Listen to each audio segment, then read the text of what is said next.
ये मुश्किल फ़ैसले किए हैं और उसकी वजह से जो आम आदमी जिनकी आप आवाज़ बनते हैं, नुमाइंदगी करते हैं, उन्होंने जो तकलीफ़ झेली है, मेरे ख़्याल से उसकी मिसाल नहीं मिलती। पर आज मुझे कम से कम इस चीज़ का इत्मीनान ज़रूर है, अगर खुशी नहीं है, कि शायद वो जो अर्ली साइंस ऑफ रिकवरी हैं, चाहे वो महंगाई की ऊपर काबू पाने की शक्ल के अंदर, चाहे बिजली की कीमत के अंदर गिरावट की अंदर शक्ल के अंदर, चाहे पेट्रोल की कीमत, डीज़ल की कीमत बरकरार रखने की शक्ल के अंदर, चाहे गैस की फरहमी और इनके जो बहाली के जो निज़ाम के बहाली के जो प्रोजेक्ट्स चल रहे हैं, जिसके ऊपर एमडी साहब ख़ुद भी आपको बताएंगे, ये वो सारी चीज़ें हैं जो शायद इस चीज़ की गवाही देते हैं कि हम अगर इसी रास्ते के ऊपर इस्तकामत के साथ, ये नहीं कि एक कदम आगे लें और उसके बाद 2 कदम फिर पीछे ले लें, क्योंकि कोई ना कोई यलगार या कोई ना कोई वेस्टेड इंटरेस्ट हमारे ऊपर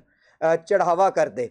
तो इसको इत्माद के साथ, इस्तेहकाम के साथ, खुद इत्मादी के साथ, आप लोगों की मदद के साथ हमें इस निज़ाम को आगे लेके चलना है, क्योंकि मेरा ये यकीन है कि जिस तरह एक इंसान के लिए ऑक्सीजन की अहमियत होती है और ऑक्सीजन के बग़ैर इंसानी ज़िंदगी आगे चल नहीं सकती, उसी तरह तवानाई का शोबा वो अहमियत रखता है हमारी मईशत की बहाली के अंदर, जो शायद एक इंसान के लिए ऑक्सीजन रखती है। तो हमें अपने मुल्क के अंदर ना सिर्फ तवानाई की फरहमी को यकीन दहानी उसकी करवानी है, उसकी कीमत को बैनुल-अक़वामी मंडियों के मुताबिक आपको उसकी तरफ लेके जाना है। उसकी सप्लाई, उसकी क्वालिटी के जो मसाइल हैं, सर्विस लेवल के मसाइल होंगे, 100 किस्म की कंप्लेंट्स होंगी, उसके बावजूद कि ये रात दिन मेहनत कर रहे हैं, यकीनन, क्योंकि इतना बड़ा नेटवर्क है, तकरीबन गैस का ही अगर आप नेटवर्क देखें 1.5 लाख किलोमीटर से ज़्यादा का नेटवर्क है, उसके अंदर यकीनन प्रॉब्लमें आती होंगी, तेल के ऊपर मसाइल आते होंगे, 100 किस्म की चीज़ें होंगी। मैं जो आपसे बात का इख्तिताम और उसके बाद आपके सवाल लूँगा, जो कहना चाह रहा हूँ वो ये है कि वज़ीर-ए-आज़म शहबाज शरीफ साहब की तरफ से ये बड़ी क्लियर कट हदायत है कि जो पाकिस्तान के मफाद के अंदर जो भी फैसला है, पाकिस्तान के मफाद के अंदर, उसको आगे लेके चलो। किसी चीज़ के ऊपर ना कुछ घबराने की ज़रूरत है, ना लड़खड़ाने की ज़रूरत है। अगर पाकिस्तान के मफाद के अंदर है, अपने मीडिया के साथियों से मदद मांगो, उनको इश्यूज़ की आगाही दो, उनको बताओ क्यों नागुज़ीर है वो रास्ता जो इख्तियार किया गया है, और उसके बाद इस्तेकामत के साथ उस पर चलते रहो। तो इंशाअल्लाह ताला मैं आपसे ये यकीन दहानी करवाता हूँ कि अगर कराची पिछले 2 महीने के अंदर आना, यकीनन मेरा कम ज़रूर होगा और ज़्यादा आना चाहिए, और इसी तरह बाकी मुल्कों के, बाकी सूबों के अंदर, बाकी शहरों के अंदर भी जाना चाहिए। पर जो मसाइल थे सिंध के, या जो मसाइल थे सुई सदन गैस के, या जो मसाइल थे PSO के, या जो मसाइल थे आपकी ऑयल चेन के, या जो मसाइल थे आपके PPL के, जो मसाइल थे आपके ENP कंपनियों के, वो ये टीम वज़ीर-ए-आज़म शहबाज शरीफ साहब की क़यादत के अंदर डट के उसके ऊपर काम भी कर रही है, और उसके ऊपर जो हमने पेशरफ्त की है उसके चंद शवाहिद आपकी अखबारों की ज़ीनत भी बन चुके हैं, मीडिया की स्क्रीनों पे भी आ चुके हैं, और जो उसका प्लान और अगले बजट के अंदर हम क्या उम्मीद लगा के बैठे हैं कि किस तरह से लोगों के लिए आसानियाँ ख़ास तौर पे तवानाई के शोबे के अंदर और बाकी शोबों के अंदर करेंगे। अगर उसके ऊपर आप कुछ सवाल पूछना चाहें तो मैं उसके लिए हाज़िर हूँ। गुजारिश ये है कि मैं सिर्फ ये उम्मीद रखूँगा बात को इख्तिताम करते हुए कि हम एक दूसरे की रहनुमाई, उसको इस्लाह की नज़र से लोगों को मशवरा ज़रूर देंगे। किसी भी आदमी को किसी भी दूसरे शख्स की नीयत और हुब्बुल वतनी के ऊपर सवाल उठाने का किसी को कोई जवाज़ नहीं मिलता। हम सब पाकिस्तानी हैं, और मिल के इंशाअल्लाह ताला शहबाज शरीफ साहब का अज़्म है कि पाकिस्तान को उसका मकाम, जिस तरह से हमने दिफाई महाज पे दिलाया है, खारजा महाज पे दिलाया है, और आज माशी सतह के ऊपर भी जिसके अर्ली साइंस जो मैं आपको रिकवरी के ऊपर कह रहा हूँ, महंगाई, इस्तेहकाम इस शक्ल में आ रहा है, इंशाअल्लाह ताला उसके ऊपर भी वो मकाम दिलवाने के लिए पुरज़्म है, और इंशाअल्लाह ताला आपसे ये गुफ्त व शनीद जारी रहेगी। और मैं एक दफ़ा फिर आप सबका आने का शुक्रिया अदा करता हूँ। और उसके बाद राजपूत साहब, आपके जो भी प्रेस डिपार्टमेंट के लोग हैं, एक एक करके जो दोस्त जो सवाल पूछना चाहें, मैं उसका खुले दिल के साथ, बगैर किसी लगी लिपटी के, आप लोग मेरी तबीयत से भी वाकिफ़ हैं, मुलाकात है कि नहीं है, आप टीवी पे भी देखते हैं, अखबारों में भी देखते हैं, कोशिश करूँगा कि आपको मसाइल और उनके ऊपर किस तरह से मामले को आगे लेके चलना है वो आपके सामने पेश कर सकूँ। तो बहुत बहुत शुक्रिया जी।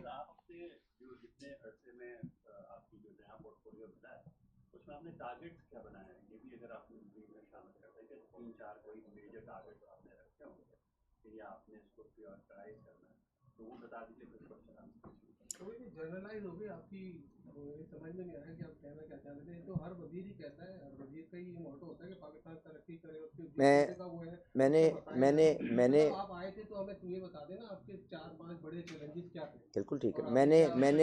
मैंने शायद समझाने के अंदर मेरी कोई कमी रह गई होगी। मैंने आप सारे भाइयों को जो गुजारिश की कि तवानाई के शोबे को सस्टेनेबल बनाना, मेरे ख़्याल से आप लोग इस बीट को मेरे से कहीं ज़्यादा अच्छी तरह कवर करते हैं। और जो चैलेंजेस हैं गैस सेक्टर की अगर हम बात कर लेते हैं, देखें जो तवानाई की वजारत है उसके अंदर 3-4 बड़े शोबे हैं जिसको हमें लेके आगे चलना है। एक शोबा गैस का है, एक शोबा लिक्विड फ्यूल्स का है, एक शोबा आपके पास मिनरल्स का है। तो हम एक एक करके, मैंने आपको बताया है इसके ऊपर ऐसे चैलेंजेस हैं कि आपको इनके नुकसानात और जो सर्कुलर डेट की एक्यूमुलेशन और जो नुकसानात हो रहे हैं उनको फौरी तौर पे रोकने की ज़रूरत है। उसके लिए अब आपने सवाल किया, मैं गैस के शोबे पे, आपने कहा कि आपके सवाल के बजाय मैं पहले ही बता दूँ तो मैं बता देता हूँ। देखें, गुजारिश ये है, आज राजपूत साहब यहाँ पे बैठे हुए हैं, सुई नॉर्दर्न गैस की टीम पंजाब में बैठी हुई है। आज गैस के शोबे की सूरत हाल ये बनी हुई है कि मुझे तकरीबन 300-400 MMCFD की गैस कर्टेल करनी पड़ती है, जो मेरी मकामी सस्ती गैस है, क्योंकि बिजली के शोबे ने जो मेरे से वादा किया कि मैं आपकी इंपोर्टेड ईंधन आपसे उठाऊंगा, वो नहीं उठा रहा और वो टेक और पे कॉन्ट्रैक्ट्स की बिना के ऊपर आ रहा है। तो उसके बाद अगर मुझे उन जहाज़ों को जो तेल, जो गैस इंपोर्टेड वो लेके आ रहे हैं, उनको 2 दिन में उनका अखराज करना है, और इनके पास पाइपलाइनों के अंदर एक लिमिटेड गुंजाइश है, और मैं वो 3-4 हज़ार की गैस लेके अपनी 1500 रुपये की गैस, मैं अंदाज़न बात कर रहा हूँ, बंद करके उसके बाद मुझे डोमेस्टिक शोबे के अंदर 500-600 हज़ार रुपये पे बेचनी है। और उसके बाद IMF के जो टारगेट्स हैं जिसमें वो कहते हैं कि आपने सर्कुलर डेट की एक्यूमुलेशन को ज़ीरो करना है, तो मुझे बताएं इसके बाद कोई आपको रॉकेट साइंस तो आपको चाहिए नहीं है समझने के लिए कि इसके क्या मसाइल हैं और कितने गंभीर मसाइल हैं। तो ये बहुत बड़ा चैलेंज है जिसके ऊपर राजपूत साहब, SNGPL की टीम, ज़फ़र साहब मिल के इसका हल निकालने की कोशिश करें। और इसीलिए मैंने आपको कहा कि तवानाई के पेट्रोलियम के शोबे को बिजली की शोबे की नज़र से देखा गया। तो मेरे भाई, मुख्तसर से अल्फाज में मैंने ये बात कह दी थी, पर आप मेरे से चाहते थे मैं खोल के बात करूं, मैंने आपके सामने खुल के पेश कर दी। तो ये इसको सस्टेनेबल बनाना है, तो तवानाई के शोबे को, इनकी तकलीफ मैं इनको पकड़ाऊंगा तो पाकिस्तान को कोई फ़र्क नहीं पहुंचता। ये ज़रूर वक्ती तौर पे खुश हो सकते हैं, पर वही तकलीफ इधर आ जाएगी। तो ये मैंने पाकिस्तान के मफाद की बात की, तो मेरा वो जनरल स्टेटमेंट करने के बात मकसद नहीं था, तवानाई के शोबे की बात करने। एक सेकंड बात सुन लेना। उसके बाद ऑयल के शोबा, आप जानते हैं कि जिस शहर से मेरा ताल्लुक़ है वहाँ पे 3 महीने बच्चे बाहर मैदानों के अंदर आके खेल नहीं सकते, क्योंकि जो वहाँ पे आलूदगी की सूरत हाल होती है, और उस आलूदगी का बुनियादी ज़रिया वो व्हीकुलर एमिशंस हैं जो हमारे शहरों के अंदर गाड़ियों और ट्रांसपोर्ट की शक्ल में आती हैं। तो हमें अपने ईंधन को क्लीन एंड क्लाइमेट प्रूफ किस तरह करना है, उसके लिए अगर रिफाइनरियों को अपग्रेड करवा के यूरो 5 फ्यूल बनवाना है तो उसके मसाइल हल करने की ज़रूरत है कि नहीं है। तो उसके लिए अभी पार्को में लेके गया हुआ था इस सारी टीम के साथ, उनका जो रिफाइनरी का प्रोजेक्ट है क्या मसाइल हैं, उनके कुछ मसाइल हल किए आपने अखबारों के अंदर, उनके इश्तेहारात, उनके शुक्रिया भी देखे। वो इसी नाचीज़ के 2 महीने की खिदमत के अंदर ही हुए थे ना। उसका अब क्या मुस्तकिल आपने हल निकालना है। रिफाइनरीज की अपग्रेडेशन की 5-6 अरब डॉलर की इन्वेस्टमेंट को मोबिलाइज करना, ना सिर्फ इसलिए कि मैं उनके लिए वो सरमायाकारी मुनाफा बख्श बनाना चाहता हूं, पर इसलिए कि हमारे बच्चों को ये हक होना चाहिए कि वो मैदानों के अंदर खेल सकें और एक अच्छी ज़िंदगी और एक अच्छी आलूदगी से साफ ज़िंदगी गुजार सकें। तो उसके इनेबलमेंट के लिए जो काम कर रहे हैं वो मैंने आपको उसकी तरफ रिफाइनरी अपग्रेडेशन प्रोजेक्ट की तरफ बात कर दिया। ऑयल सप्लाई चेन जो है, पीएसओ 50%, 45% आपकी मंडी के अंदर आपका तेल फराहम करता है। उसके अंदर जो आपके पास 15-20 नई ऑयल मार्केटिंग कंपनीज आ गई हैं और उससे सूरत हाल किस तरह से कॉम्प्लिकेट हो गई है, और उसकी वजह से जो स्मगल डीजल पाकिस्तान के अंदर एक नासूर की तरह जड़ पकड़ रहा है, जिसके लिए हम बॉर्डर इन्फोर्समेंट फोर्सेस के साथ मिलके स्मगलिंग को रोकने की कोशिश कर रहे हैं। उनके सामने बंद किस तरह डालना है, ओगड़ा की किस तरह से रिस्ट्रक्चरिंग करनी है, सारे का सारा काम इस मुख्तसर से 2 महीने के अंदर ही हो रहा है ना, जो आप लोग जिसको रिपोर्ट करते आ रहे हैं। तो मैंने कतन मेरे भाई जनरल गुफ्तगू नहीं की थी, मैंने डिटेल में जाए बगैर मैंने एक एक लफ्ज़ को बड़ा सोच समझ के आपके सामने पेश किया था, और अब आपके सामने खोल के पेश कर दिया। अभी भी आप अगर और बारीकी से इन मसाइल के अंदर जानना चाहेंगे कि हम क्या कर रहे हैं, तो मैं आपको उसके ऊपर भी प्रोवाइड कर दूंगा क्वेश्चन एंड आवर में। पर गुजारिश ये जनरलाइजेशंस का टाइम नहीं है। जो बुनियादी मसला है कि आपने तवानाई के शोबे को होलिस्टिकली देखना है, और ये वज़ीर आज़म शहबाज शरीफ की विजन है, और इसके मुताबिक हमने ये फैसला किया है कि हर तवानाई के शोबे का फैसला, चाहे पेट्रोलियम का हो, चाहे गैस का हो, चाहे पावर का हो, कैबिनेट कमेटी ऑन एनर्जी जो वज़ीर आज़म खुद चेयर करते हैं, उसके अंदर पहले उसके ऊपर मशवरा होगा, गुफ्तो शनीद होगी, उसके बाद उसको काबीना में ले जाके किया जाएगा। ये चीज़ काबिल कबूल नहीं है कि ये अपनी तकलीफ इनको पकड़ा दें, ये अपनी तकलीफ आगे पकड़ा दें, और पाकिस्तान को उससे कोई फ़ायदा ना हो, वक्ती तौर पे एक शोबा चमक के अपनी अचीवमेंट ज़रूर दिखा दे। हमें पाकिस्तान का हर इदारा उसी तरह अजीज़ है जिस तरह पाकिस्तान का एक एक शख्स। तो हम इस तफरीक को, रिकैलिब्रेशन को उसके अंदर बैलेंस लाना चाहते हैं, और बैलेंस्ड अंदाज के अंदर पाकिस्तान को पायदार, जामे और क्लाइमेट प्रूफ तरक्की याफ्ता एक सफ़र के ऊपर डालना चाहते हैं। और उसके लिए तवानाई के शोबे की जो मैंने आपको विजन है और जो हम जिस पे काम करें आपके सामने पेश कर दिया जी। तो अब अगर आप सवाल, अगर आपके पास अब वो बेसिक नॉलेज जो वो इस शोबे के अंदर हम किस तरह से लेके चल रहे हैं अगर आ गई है, तो आप जो सवाल पूछेंगे सर मैं हाजिर हूँ।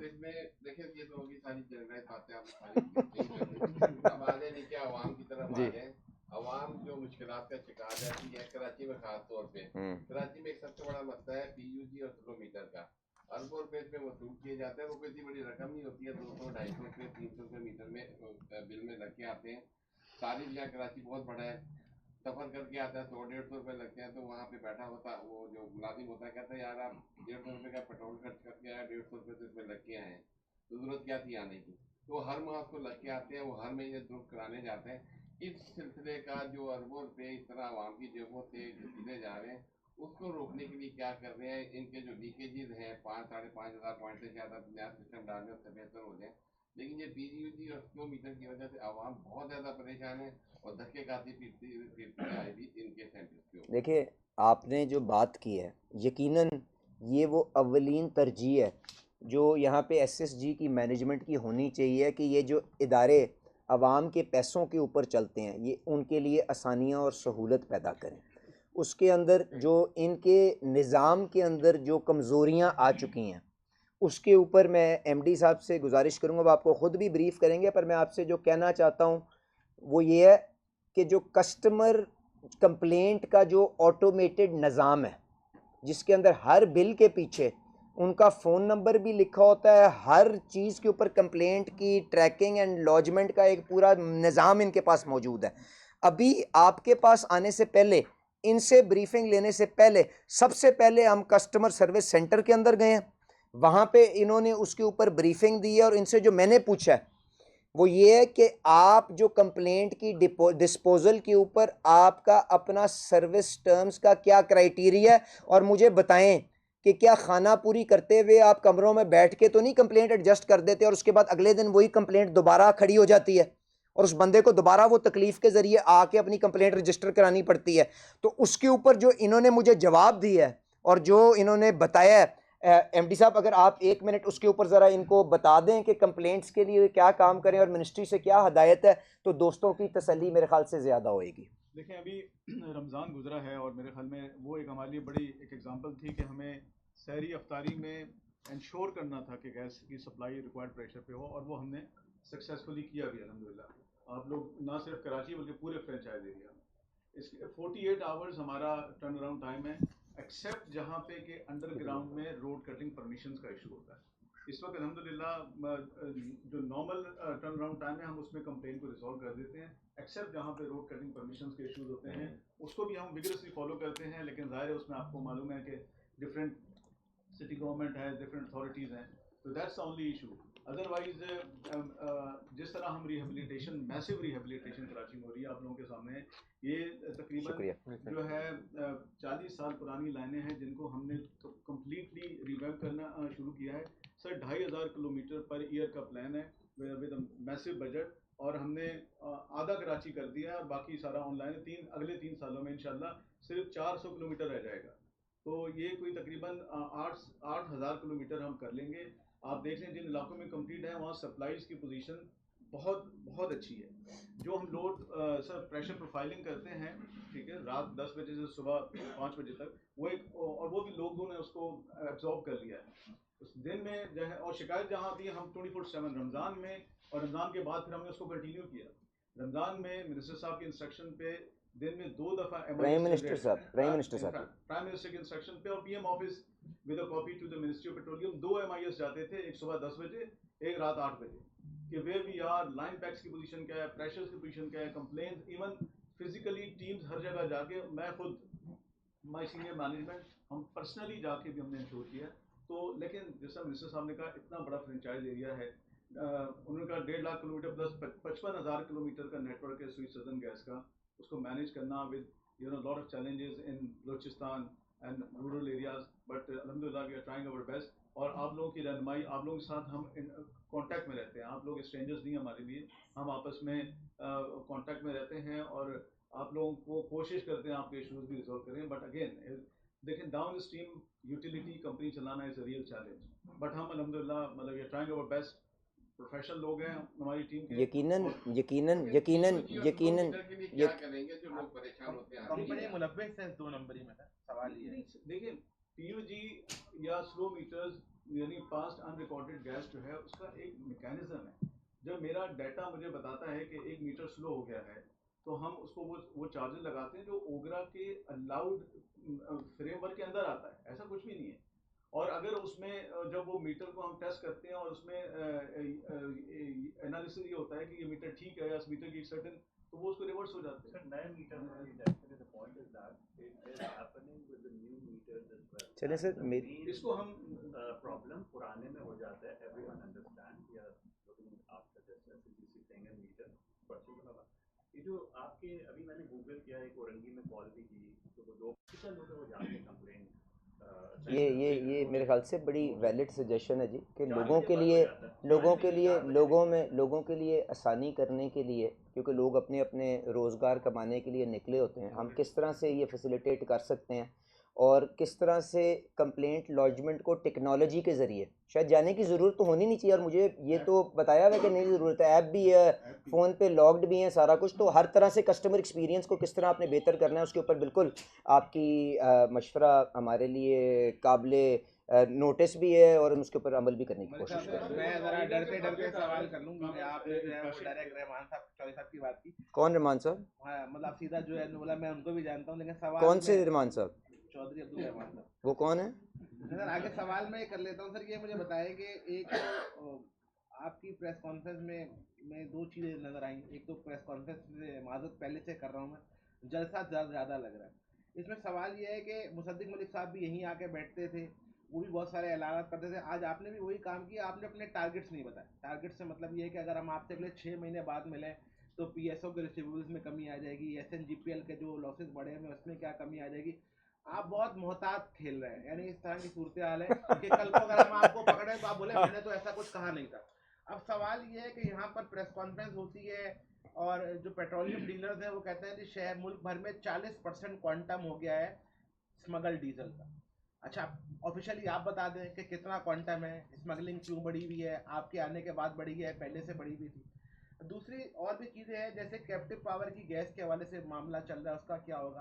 पीएसओ के जो रिसीवेबल्स हैं वो अपने ऑल टाइम हाई पर है। तो आप इतना घबरा क्यों रहे हैं? आप बताएं कि आज ये सूरत हाल है, 6 महीने बाद अगर मैं रहूंगा तो या तो मैं मुसद्दिक मलिक वाली कार्रवाई कर चला जाऊंगा, या 6 महीने बाद ये मेरे टारगेट है। घबरा क्यों है? खुलकर बात करें सर। सबसे पहले तो मैं माशाल्लाह आपका इस चीज़ पे शुक्रिया अदा करता हूँ कि आप पहले वो शख्स हैं, नहीं दूसरे हैं। वैसे कल भी एक साहब ने कहा कि आप बड़ा मोहतात हैं, हालांकि मेरे पे तो दूसरा इल्ज़ाम लगता है। साथ आपने कहा कि जी आपने जलसे में और वो गाड़ी ले ली है ना। चले ठीक है सर, ठीक है सर। झंडे वाली गाड़ी तो सर पहले भी थी साल से। काश नहीं काश क्या कहते हैं, वो झंडे की गाड़ी से ज़्यादा हम पाकिस्तान के जो झंडा है उसकी अहमियत और उसके एहतराम में आगे काम कर सकें। मैंने कोई मोहतात गुफ्तगू नहीं की। मैंने आपसे बताया है कि जो सर्कुलर डेट का फ़्लो करना है, आप ये बीट मेरे से बेहतर कवर करते हैं। अगर मुझे 3,000 रुपये की 3,500 रुपये की गैस ला के 1,000 रुपये पे बेचनी है और इनके पास उसका कोई मुतबादिल इंतज़ाम नहीं है, और बिजली के शोबे ने कहा था कि मैं 6 जहाज़ ख़रीदूँगा, आज 2 जहाज़ ख़रीदता है, तो आप मुझे बता दें मैं क्या टारगेट दूँ। आप मुझे बता दें, मैं वो टारगेट अपने लिए कबूल कर लेता हूँ। और अगर ये मसला नहीं हल होता मेरे जलसे पे या आपकी ख्वाहिश के मुताबिक, तो मुझे आप ये बता दें पीएसओ जिसने वो जहाज़ लेके आने हैं बाहर से, उसका रिसीवेबल मैं कैसे कम करूँगा। आप मुझे बता दें, ये तो मैथमेटिकल प्रॉब्लम्स है ना सारी। तो उसके लिए जो कार्रवाई होनी है, जो काम होने हैं, इतनी तो भाई को गुंजाइश दे दें कि ये 2 महीने के मसाइल नहीं हैं। 70 साल आपने बर्दाश्त किया है, तो भाई को थोड़ा सा वक्त तो दे दें, थोड़ा सा वक्त तो दे दें। मैं तो आपसे मैं सर, मैं टारगेट, मैं जब तक देखें मेरे भाई,